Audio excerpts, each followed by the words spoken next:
అందరికీ నమస్కారం. ఈరోజు ఆంధ్రప్రదేశ్ శాసనసభలో ఆర్థిక మంత్రి పయ్యావుల కేశవ్ గారు 25-26 సంవత్సరం బడ్జెట్ను ప్రవేశపెట్టారు. 3,22,000 కోట్ల బడ్జెటు, మూలధన వ్యయము, రెవెన్యూ ఎక్స్పెండిచరు, రెవెన్యూ ఏమో ఈ రెండు కలుపుకొని ఉండేటట్టుగా ప్రవేశపెట్టడం జరిగింది. కొన్ని ప్రధానమైనటువంటి స్కీములకు అలొకేషన్స్ చేస్తూ హైలైట్ చేశారు. ఒకటే ఎన్టీఆర్ భరోసా పెన్షన్కు 27,000 కోట్లు, తల్లికి వందనం స్కీమ్కు 9,407 కోట్లు, అన్నదాత సుఖీభవ స్కీమ్ కింద 6,300 కోట్లు, ఇరిగేషన్ ప్రాజెక్ట్స్కు 11,000 కోట్లు, ఇంకా అమరావతి పీపుల్స్ క్యాపిటల్కు 6,000 కోట్లు, రోడ్స్కు 4,000 కోట్లు, ఎనర్జీకి 13,000 కోట్లు. ఇవి ప్రధానంగా పెద్ద మొత్తంలో పెట్టినటువంటి బడ్జెట్ ఎప్పుడు ఎక్స్పెండిచర్ సైడ్ నుంచి చూస్తే మనకేమీ అర్థం కాదు. మేనిఫెస్టో లాగానే ఎక్స్పెండిచర్ బడ్జెటింగ్లో అంటే వ్యయం సైడు ప్రభుత్వం ఏమి చేయాలనుకుంటున్నటువంటి వాళ్ళ విషస్ను దాంట్లో పొందుపరచవచ్చు. బట్ ఇది రియల్గా సాధ్యమా, చెయ్యగలరా అనేది మనకు ఆదాయం సైడుకు పోతే కానీ తెలియదు. కాబట్టి ఆదాయం సైడు ఈ బడ్జెట్ ఏ రకంగా ఉంది అనేది ఒక తడవ అనలైజ్ చేస్తే ఈ బడ్జెట్ వీళ్ళు చెప్పినట్టుగా 3,23,000 కోట్ల వరకు పోతుందా, అంతకన్నా తక్కువలో ఆగిపోతుందా? తక్కువలో ఆగిపోతే ఇప్పుడు ఈ ప్రకటించినటువంటి ఈ స్కీముల్లో వేటి మీద ఇంపాక్ట్ పడబోతుంది, ఇది కాస్త మనం అనలైజ్ చేద్దాం. మొట్టమొదట 23, 24, 25, 26, 23, అసలు ఎంత వచ్చింది, 24, 25లో బడ్జెట్లో ఎంత చెప్పారు, నిజంగా పోయిన సంవత్సరం ఎంత ఆదాయం వచ్చింది, ఇప్పుడు ఎంత ప్రొజెక్ట్ చేస్తున్నారనేది చూస్తే ఇది మనకు బాగా అర్థమైపోతుంది. 23, 24లో వీళ్ళకు వచ్చినటువంటి రెవెన్యూ ఆదాయంలో 3 ఉంటాయి. ఒకటి కేంద్ర ప్రభుత్వం నుంచి పన్నుల్లో రాష్ట్రానికి వచ్చేటటువంటి వాటా. ఇది ఫైనాన్స్ కమిషన్ చెప్పిన ప్రిన్సిపల్ ప్రకారంగా వస్తుంది. చాలా ఇంపార్టెంట్ సోర్స్ ఆఫ్ రెవెన్యూ. రెండోది రాష్ట్రంకే వచ్చేటటువంటి ఆదాయాలు అంటే ఎక్సైజు, కమర్షియల్ ట్యాక్సెస్, వీటి నుంచి వచ్చేటటువంటి ఆదాయాలు.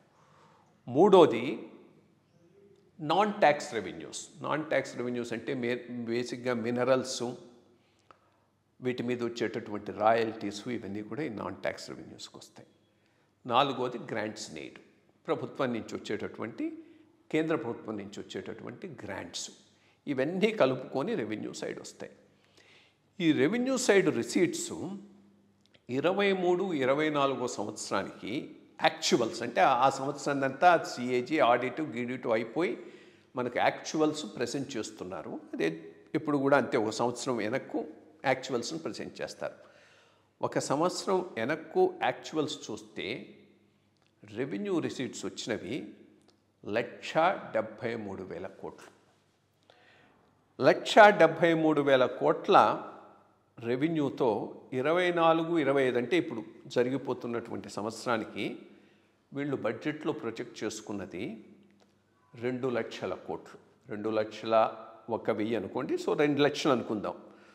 1,73,000 కోట్లు రెవెన్యూలో యాక్చువల్గా వచ్చిన వీళ్ళు 2,00,000 కోట్లు 24, 25కు బడ్జెట్లో ప్రెజెంట్ చేసుకున్నారు. అంటే రెవెన్యూ సైడు దాదాపు ఒక 26, 27 వేల కోట్లు అదనంగా వస్తుంది అనేటటువంటి ఉద్దేశంతో 24-25 బడ్జెట్ను వీళ్ళు తయారు చేసుకున్నారు.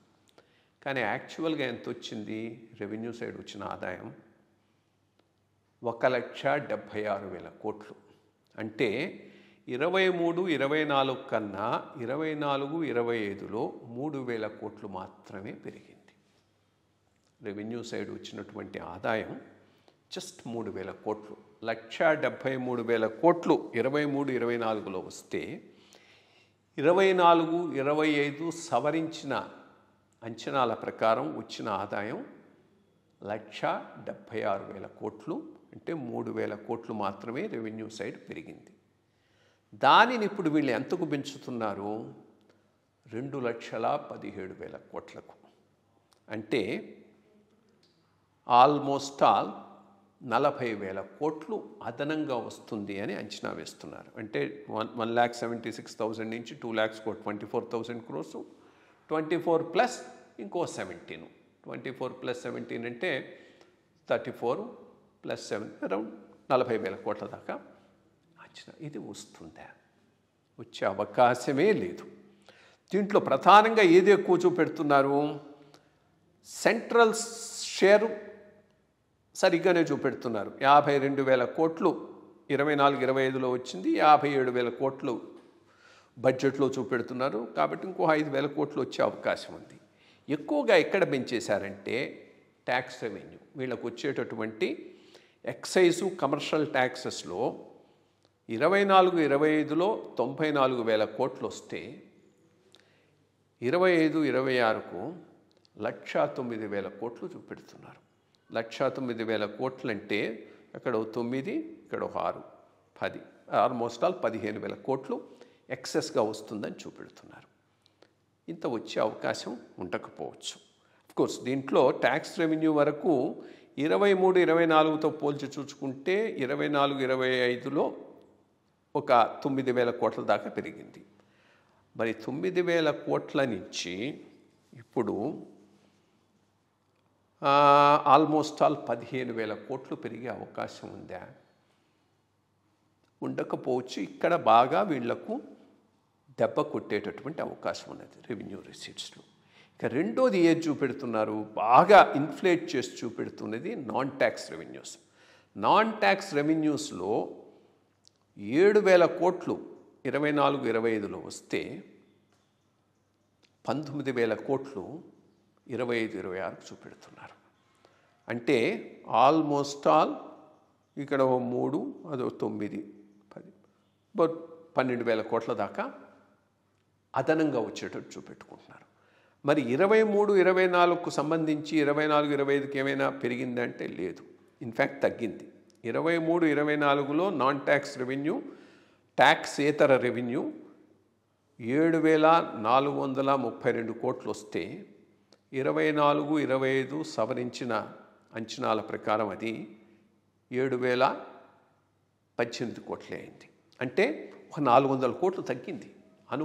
లాస్ట్ ఇయర్ వచ్చిన దానికన్నా ఈ ఇయరు 23-24 కన్నా ఈ ఇయరు ఒక 400 కోట్లు తగ్గితే వచ్చే సంవత్సరానికి దీని మీద 7,000 కోట్ల నుంచి 19,000 కోట్లు, అంతా 9, ఆల్మోస్ట్ ఆల్ 12,000 కోట్లు ఎక్సెస్గా వస్తుందని అంచనా వేయటం సరైన విధానం కాకపోవచ్చు. ఇక్కడ బాగా దెబ్బతింటుంది. రెవెన్యూ వచ్చేటటువంటిది బాగా దెబ్బతినేటటువంటి అవకాశం ఉన్నది. అట్లాగే గ్రాంట్స్ ఇన్ ఎయిడ్ అంటే ఇవి గవర్నమెంట్ ఆఫ్ ఇండియా నుంచి వచ్చేటువంటి గ్రాంట్స్.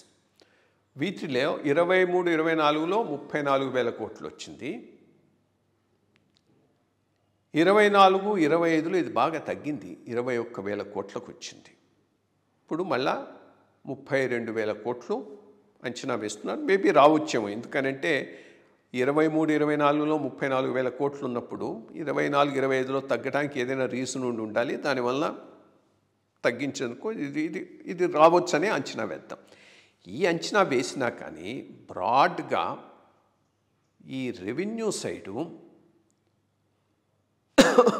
చూచుకుంటే ఈ అంచనాలు నిలబడే అవకాశం అయితే అవుపించటం లేదు. 1,76,000 కోట్ల నుంచి 1,73,000 కోట్ల నుంచి రెవెన్యూ అంచనాలు 23-24లో 1,73,000 కోట్లు ఉన్నవి, 1,76,000 కోట్లు 24-25లో అయితే సడన్గా ఇక్కడి నుంచి 2,17,000 కోట్లకు పెరిగేటటువంటి అవకాశం అయితే నాకు ఇక్కడ అనిపించడం లేదు. ఇక్కడనే ఆల్మోస్ట్ ఆల్ ఒకవేళ 2 లక్షల కోట్లు వస్తుందనుకున్నా రైట్ అబౌట్ ఇంకొక 20-25,000 కోట్లు పెరిగే అవకాశం ఉంటుందనుకున్నా కానీ ఒక 20,000 కోట్ల దాకా రెవెన్యూ సైడే ఈ బడ్జెట్లో కోతబడేటటువంటి అవకాశం తప్పకుండా అవుపిస్తున్నది. ఇక క్యాపిటల్ ఎక్స్పెండిచర్ మూలధనం సైడు వచ్చేటటువంటి రిసీట్స్ మోస్ట్లీ ఇవి అప్పుల రూపంలో ఉంటాయి.